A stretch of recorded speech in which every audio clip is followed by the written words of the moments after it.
just for pleasure, then you could read it at leisure. You could read it leisurely. If that gives you pleasure, and if pleasure is your purpose. If it is to discover the plot, then, and I'll tell you one thing I did.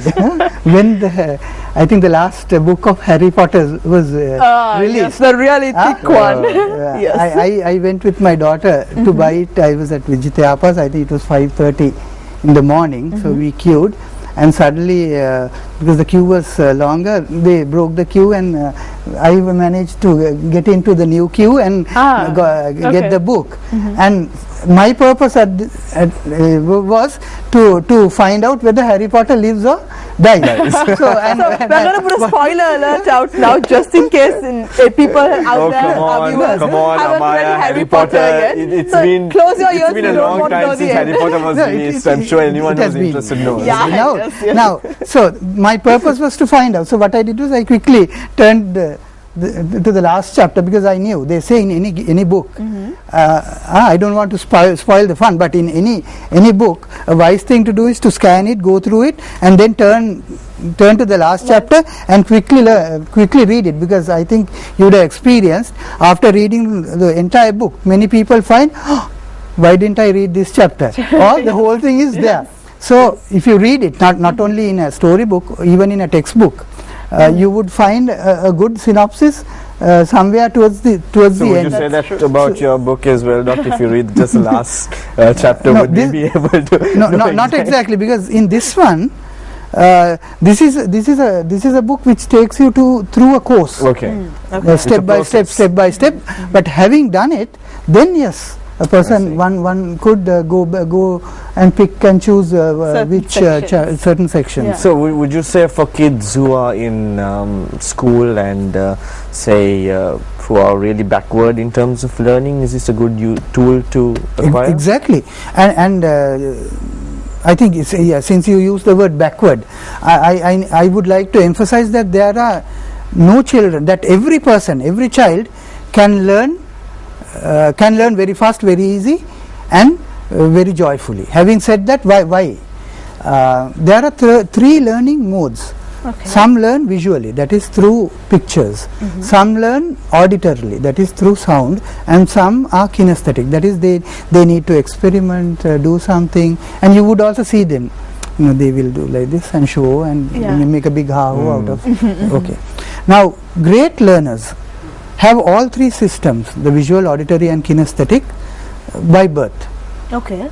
Now imagine a child, and a majority of students only have two, and in any given class, say 50 students, 40 students, about 5 would be great learners, and another 5 would not be that great, and the rest 30 would be in the average. Right. So the great learners are those who have visual, auditory, kinesthetic, the three learning styles there. Those who have about 2 would be the average, and those who are considered not that good learners would be in the third category. Why? Because they would have only one learning style. So imagine a child who is visual. Okay. Meaning he will, whatever the teacher says, he sees it in pictures. Imagine the teacher being auditory, that is words. So the teacher will go on teaching blah blah blah blah blah blah blah blah blah blah, and ask, do you hear me, do you hear me, do you hear me? And will the child hear? He will not hear anything. So he is visualizing something else at that time, and he will not get anything. And it is the same. We all know that some teachers are great teachers, because those are teachers who are all three. Okay. So there are neither, and it's so unfortunate that those who don't know feel that either we are underprivileged, or we can't learn, or we can't study, and even some teachers feel that we are not gifted. Yeah, some are gifted, but if you are not, it's just simply you can work on it. You can discover it and work on it. Okay, so there you go, the secret to good learning as well as great teaching. So the first thing I'm going to do is I'm going to read this book, Amaya, because I will too, because Doctor, both of us are students, so we are still studying, and this is going to be a great help for us as well. Express Learning by Dr. Priyanka D'Souza. I don't think there's ever a time where you stop studying. Stop there, exactly.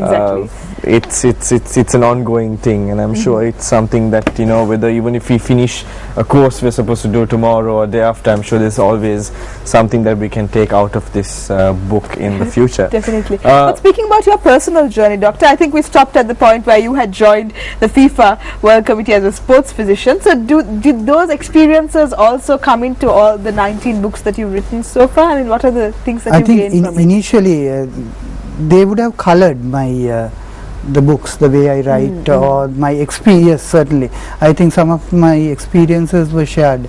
In fact, it was during one of my assignments that the idea to write a book, and then what the whole this Adivegi Economic Express learning unfolded. So yes, but subsequently when I went more deeply into mind and consciousness and the art of and meditation, I think it was that dimension that took precedence in my writings, and how to change a person's mind and life. And also maybe nowadays it's more having learnt and mastered and coached so many people, a new field that is emerging and is now in Asia and also has come to Sri Lanka, is a field called life coaching or executive coaching, which is slightly different to psychotherapy, mentoring, counseling, where the person who does it tells or forces or teaches. And in coaching it's different, where the coach would by questioning and asking try to draw something that you would want, and even sometimes that you don't know, and enable you to achieve very definite goals within a given time frame. It's an amazing field. And any type of goal, is it? Any type of goal. Wow. So what's the response been like so far when you do something like this? It's fantastic. It's amazing, because one of the reasons that I do I still continue to do one-on-one, though it's not financially that I mean lucrative, because as opposed to my speaking mass, is that the change that that one person, a coach, can bring in another person is amazing.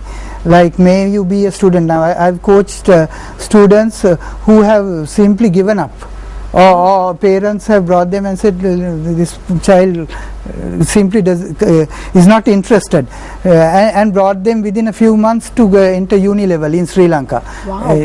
Then executives who just couldn't get the next promotion. And there was one lady, this one in a bank, and I think it's known, this story is known, who went for an interview for 8 years, the same interview, from one grade to the other. And and she was coached. I think I met her only once physically, personally, one-on-one, and the rest was done via Skype. And she just got through both interviews and got the promotion, and now is working and in the higher level. So I mean, I can quote countless occasions and stories of how people can move from one level of being or living to another level, having mapped it and then defined the strategies. Strategies are the steps you take to get from here to there, and then developing actions to achieve those strategies. That's the secret. I'm going to stop you there, Doctor. Now, when you say mapped this, could you elaborate a little more? Are we talking about, you know, at 25 I want to be this, at 30 I want to be that? How does it work? Short term. Can you Wazam, can you tell me or something that you would want to achieve under 6 months, or like to have achieve under 6 months? Under 6 months, 6 to 3 months. But if you get it, if you get this on the spot, if you get this into your life, it would make a tremendous difference. Can you?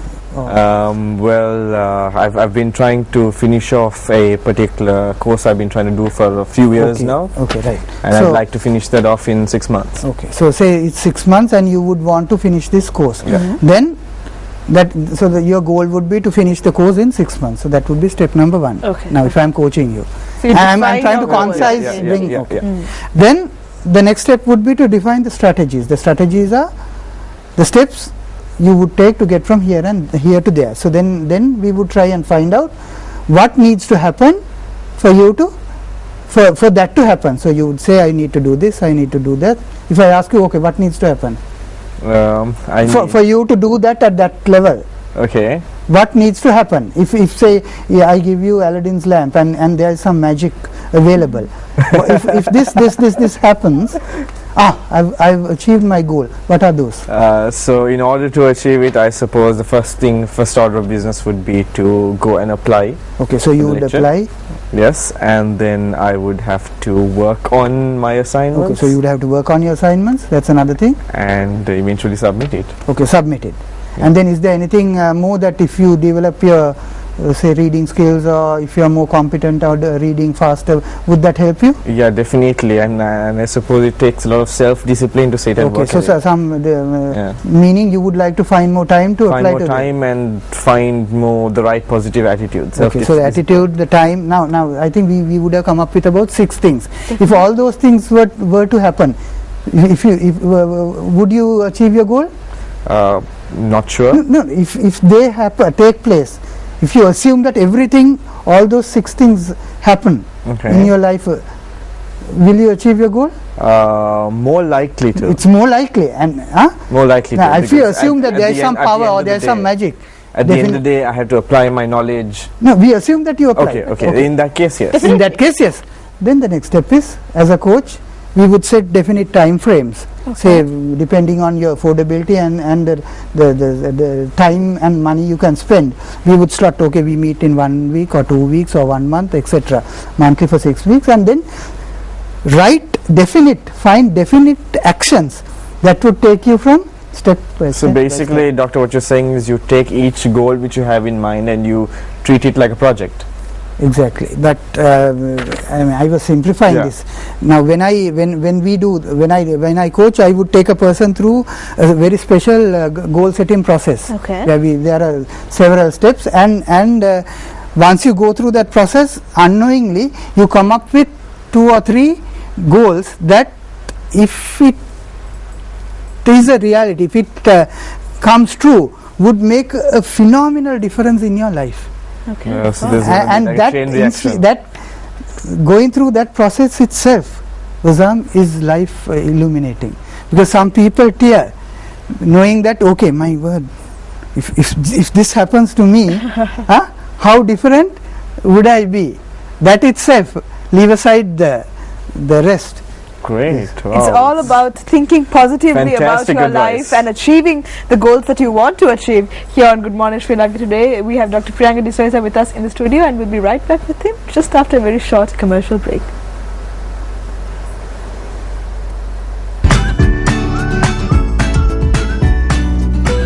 Welcome back to the show. Now, before the break, I think we just saw the Eagles playing on that was the reunion concert, wasn't it? Yeah, it's always beautiful to start a morning off with the Eagles. That's one band which will never die for generations, if you ask me. It's one of those all-time bands which you can listen to. Are you a fan of the Eagles as well, Dr. Priyanka? Sure, yeah. I mean, the doctor was... Hotel California. I see. That's one of the famous And actually, that concert was actually when the Eagles reunion concert, when they came back together and they played that beautiful acoustic piece of Hotel California. It's just beautiful. And on that note, I mean, many parents, I think you mentioned this during the break as well, the dilemma between whether music is good for studies or whether they should curtail the amount of music that the children are exposed to. What are your opinions on this, Doctor? It's universal, I should say. All over the world, not only here, parents have this problem. Is music good? Is listening to things like rap and hip hop, does it eat into your learning ability? Then how to to manage your child with music? The gist of it is that if anything makes you feel good, your child or a student, it's fine, irrespective of what the type of music he listens to. Okay. Say student studies, he is stressed or feels uneasy, then he listens to something and he is easy, from uneasy to easy. Yeah. If that happens, fine. Having said that, there are very special types of music, like Baroque music, special selections of Baroque music, and special selections of Mozart music. Why do I say special selections? Because not all Baroque music and not all Mozarts have